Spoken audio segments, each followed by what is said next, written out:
جتنی بھی خوبیاں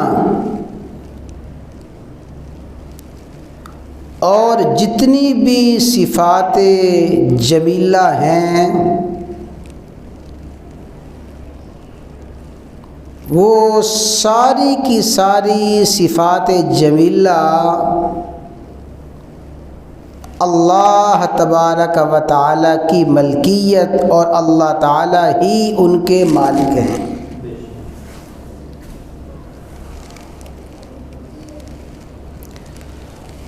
اور جتنی بھی صفات رذیلہ ہیں،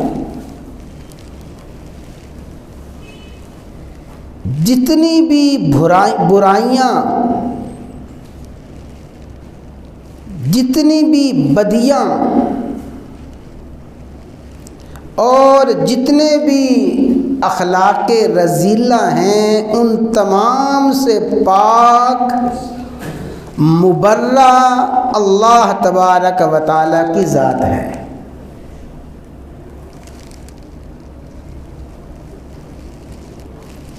تمام صفات حسنہ کے مالک اللہ تبارک و تعالی ہیں۔ جملہ اخلاق رذیلہ سے مبرہ اللہ تبارک و تعالی ہیں۔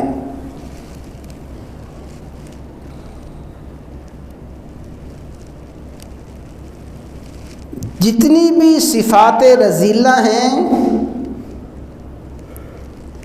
اللہ تبارک و تعالی نے تمام صفات رذیلہ،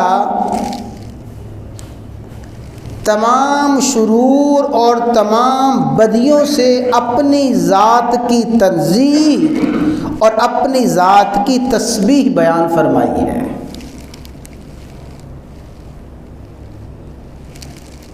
فسبحان اللہ، ارشاد باری تعالی ہے فسبحان اللہ۔ سبحان اللہ کا مفہوم یہ ہے کہ اللہ تعالیٰ تمام شرور سے، بدیوں سے، تمام اخلاق رذیلہ سے پاک، صاف اور مبرہ ہے۔